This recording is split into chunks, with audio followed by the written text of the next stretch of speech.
Hello everyone, Storm11 here. Today we'll be tracking a system here that'll be coming from parts of the high plains, eventually be moving to the Great Lakes. This system here will bring a lot of issues such as a winter storm, possibly a blizzard, lots of wind for parts of the Ohio Valley Northeast. It also has some severe weather potential. There's going to be another system coming behind that in the middle of next week. Could bring in a decent snowfall event for parts of the Northeast. And there's more systems that'll be coming in behind that as well. So we're certainly going to be watching for a pretty active pattern next week. Before I get started with this video here, if you guys do like weather-related content, you can always subscribe to my channel.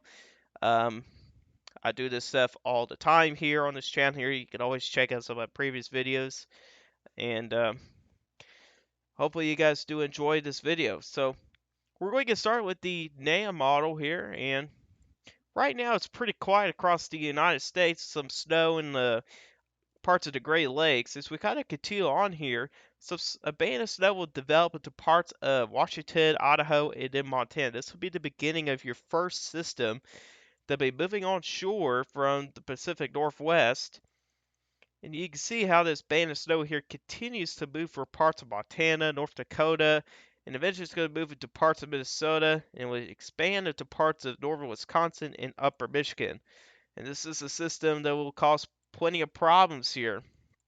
You can see here as it continues to move to the east here, your snow bank expands into parts of Michigan and even to parts of central Michigan as well. And as this storm system deepens, things start to get windy on the back side of that system here.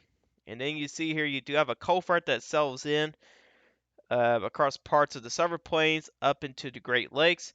And this is an area we're focused on for that severe weather potential here.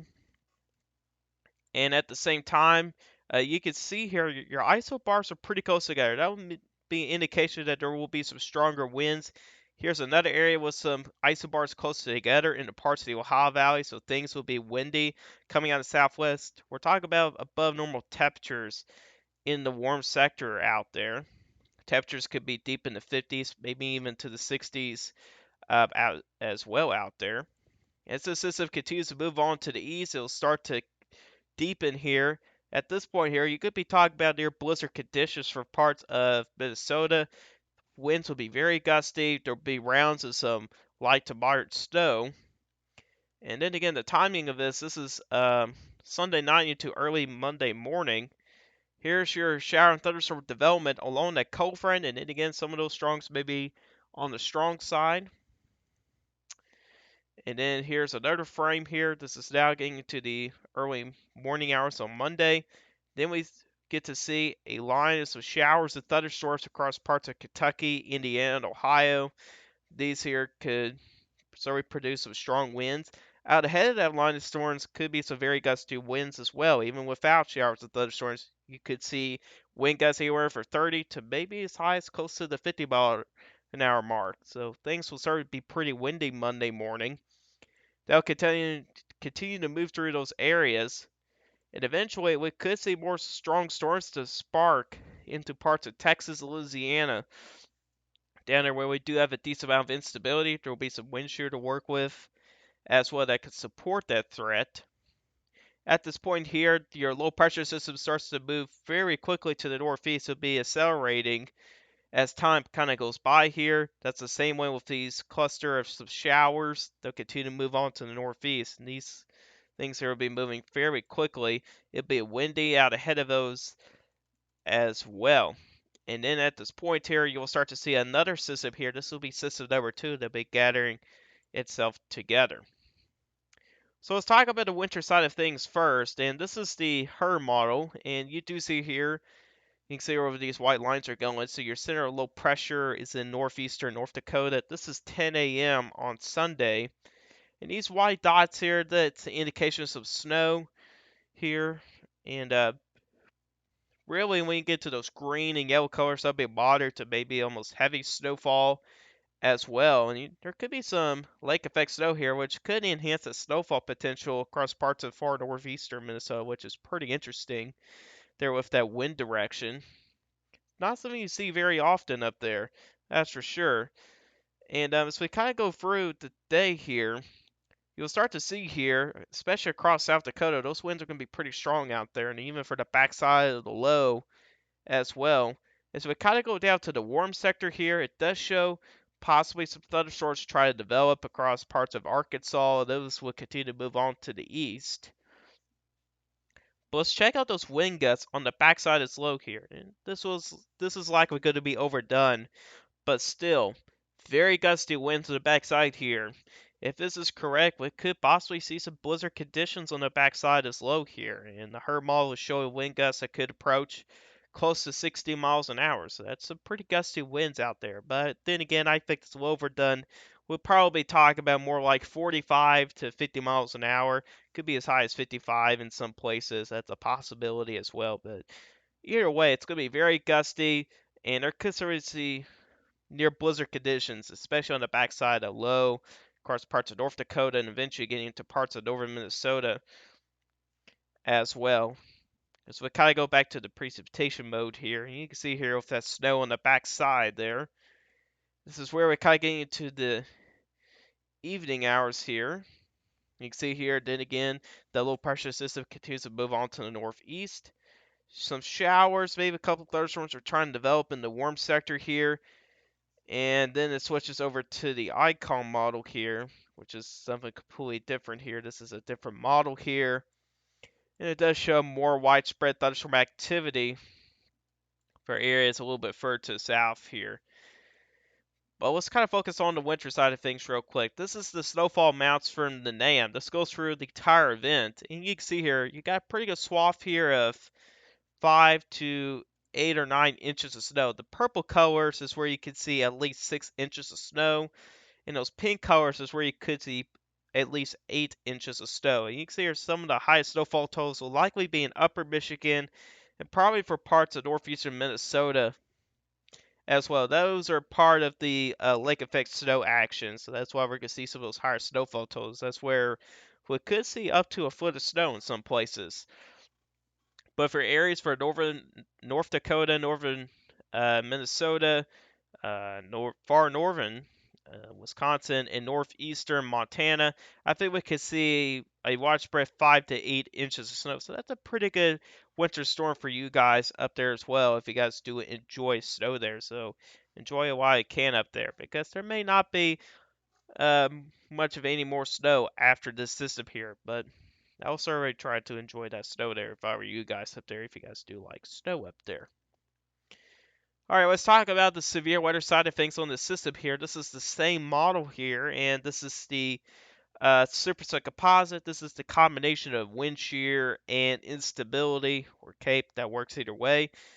And you've noticed here on the last video here, it showed those higher amounts more focused in southern Missouri, which trended a little bit faster and is further to the northeast. It's got those numbers getting into parts of southwestern Indiana, southern Ohio, not southern Ohio, southern Illinois, southwestern Kentucky, southeastern Missouri, and a good chunk of Arkansas, western Tennessee. I think those are the areas we need to keep an eye on with that severe weather potential.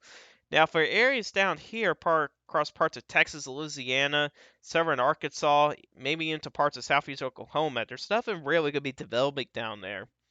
So the severe weather chances really decrease for you guys here, but on the next day, though, getting into Monday, we should finally start to see some stronger storms to develop, and there's still that possibility we could see some severe weather during the day on Monday, especially across parts of Louisiana as well. But let's kind of focus on Sunday night into early Monday morning. So we got a number 3 up there in southern Illinois. Let's see what the NAM has to say. And not very impressive here at all. I mean, you do have a good hodograph. There's plenty of wind shear out there. But the instability, though, is kind of lower end, well over 500. But it's still be enough here for maybe at least some stronger storms. There's even some decent lap rates as well, so that will kind of help with some of that thunderstorm development as well. So, but your main threats are going to be probably damaged winds. There could be maybe a quick spin up tornado or two as well, so we may have to also watch for that threat as well. It's going to be one of those situations where you have a high wind shear and low instability type setup, and those can be pretty difficult there. We'll go to Western Tennessee here for another sounding. And it's a little bit better here. It's got better mid-level lap rates here, so this is a little better setup here for some severe weather. Hail could be there as well with those stronger lap rates, but still, instability values a little bit lower in. Usually you'll want around 1,000 joules per kilogram for severe weather, but even for around 500 joules per kilogram at Cape, it can still be enough for some strong storms out there. And then again, damaging winds, maybe some small hail. And maybe a quick spin of tornado will probably be your main threats for this setup here as well. And then your severe weather risk kind of shifts more into parts of Louisiana here. We'll kind of check that out real quick. And it did show some showers and thunderstorms developing down there. And you do see here, it's actually got more instability down here to work with. 1,200 joules per kilogram at Cape. You still got a good hodograph, which could definitely help some of those supercells out there as well. It also kind of helps with that tornado threat. Plenty of wind shear out there as well. So this is a pretty good sounding here. Obviously, the main threats, some gusty winds and maybe an isolated tornado as well. So this will probably be an area we'll probably have to monitor here during the day on Monday. Now Sunday night will probably be more focused up here. Actually, let me do a better circle than that. So probably more focused in this region in here, which I'll show you guys the reflectivity here from the NAM. And you can see here at around the same time here, this is Monday. You can see there's some showers and thunderstorms down in Louisiana. But this is in late Sunday night into early Monday morning. You can see where most of your thunderstorms are going to be. It's going to be more focused up into parts of southwestern Kentucky, northeastern Arkansas, southeastern Missouri, northwestern Tennessee, and southern Illinois and Indiana. And that's probably an area we'll probably have to be focused on for that, maybe for that better risk for some stronger storms up there as well. Here's the dew points here. And there is a sliver of 60 plus there into southwestern Kentucky. So then again, that's a pretty good environment here for some severe weather. So we'll have to watch the parts of the lower Ohio Valley region here. Probably this is the region I'll watch here for the potential for some strong to severe storms Sunday night into Monday morning. Here's the high-risk name here, and it shows that same threat here as well. And I think your greatest severe weather risk would be along the cold front where we had those thunderstorms that would develop as well. There is some cells that could develop out ahead of that line as well, but I don't think they'll be very successful here for producing severe weather, but we may have to watch those as well. But I think the squall line will probably be the area to watch here, especially for that damage and wind threat as well. That low level jet is going to be screaming up there, which if we do check that low level jet at 850 millibars, we'll have to move our view here to the Midwest. You do see here, when you kind of get those purple colors, that's a strong low level jet. I would consider that in the purple colors, that's at least 70 knots. And you can see here, it's got a bullseye of 80 knots over Lexington, Kentucky. It's got another region into parts of southeastern Ohio. So you got a very strong low level jet. And underneath that strong low level jet, we're going to see some strong southwesterly winds. Actually, it could be more coming from the south. Southerly winds could approach 45 to 50 miles an hour underneath that strong low level jet. So it'll certainly be something to watch here as well. So that's kind of system number one out of the way. Here's the European model for that same system. And then again, pretty similar to the other models here. It's a little bit stronger with that low there as well. You can see here it moves quickly to the northeast. Here is system number 2, and this is Wednesday morning. You do have an area of some light snow across parts of the Ohio Valley region. There could be maybe some thunderstorm activity. Some of those could be a little bit strong across parts of Mississippi, Alabama, and Georgia. Down there to be a little bit of instability to work with. And the European model is not very impressed here. It does show a corridor of some heavier snow across parts of Connecticut, Massachusetts, Rhode Island, over to New York and over to Jersey. I'm not going to buy too much of that right now. Could be an outlier, which I'll show you guys some of the other models in just a moment. So there goes by system number one. Here comes system number three here. The European model shows a strong low moving through the Great Lakes region as well. But system number four is going to be a pretty interesting system to watch here. Actually, let's check back the other models real quick here before we get to that point. So here's the GFS model here. There goes by system number one. Here's system number two. And you'll notice here the GFS is a little bit more aggressive here with system number two. It's actually got a much better snowfall event, but this time it's further north than the European model. So there's still a lot of uncertainty here with this upcoming system here, as the GFS is a little bit more aggressive here with that snowfall potential. If that's right, that'd be a pretty good snowfall event for areas in the interior northeast, if I were to be correct. Here's system number three. You can see it looks completely different for system number three. European model head up here. GFS has it down here. So we're not going to be completely sure what system number three. Here's the Canadian model here. There goes system number one. All the models agree on with that. Here's system number two. It's a little bit similar to the European model, but I'm about to show you guys the GFS ensembles here in a little bit. And you can see here, it's also a little bit further south of the track there as well, but it doesn't have a whole lot of moisture to work with. But one thing I do know is that there is a little bit of freezing rain as well across parts of Tennessee, moving into parts of Virginia as well. So, yeah, there could be the potential to see some freezing rain. But let's check out the GFS ensembles here with the mean snowfall accumulations. It's actually agreeing, it's actually trending towards more to the GFS.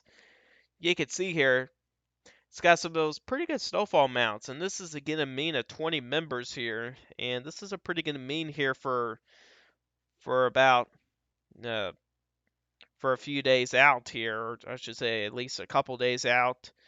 You can see here in the purple colors that's at least 6 inches of snow, and but whenever you get into those pink colors, that's where you could get close to 10 inches of snow as well. So, but then again, still a lot of uncertainty here with this system here.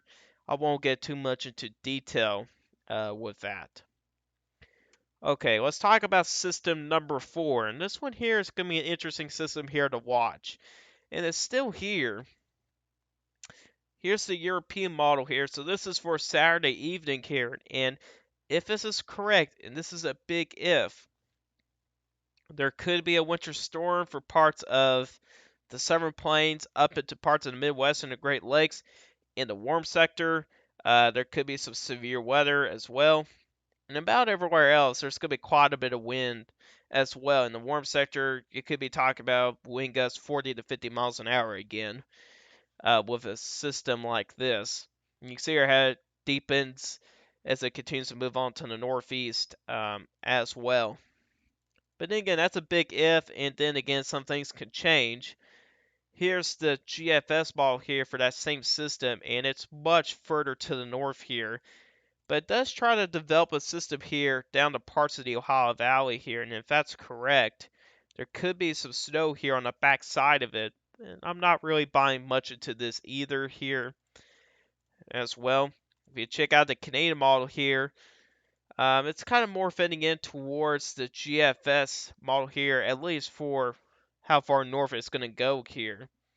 It's also not showing a very impressive system here, at least indicated by the Canadian model here. It's got that low pressure system moving across the Midwest, or I should say the upper Midwest. So then again, there's still a lot of uncertainty with the system here, but there is an agreement here that we could see some type of system here, probably Saturday, Sunday, or Monday time frame. So it's definitely worth watching, but then again, things will change here. I'm not buying much into this for right now, but then again, it's something to watch for now. We'll kind of go back to the GFS model here, and still gotta watch the Tennessee Valley of vicinity.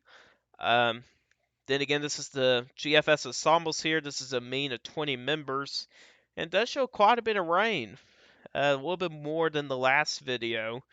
You got widespread swath of 2 to 4 inches of rain here, and those pink colors, that's 4+ inches of rain. So this is certainly an area here we may have to watch for the potential for some flooding issues as well. So we'll also have to keep an eye on that as well.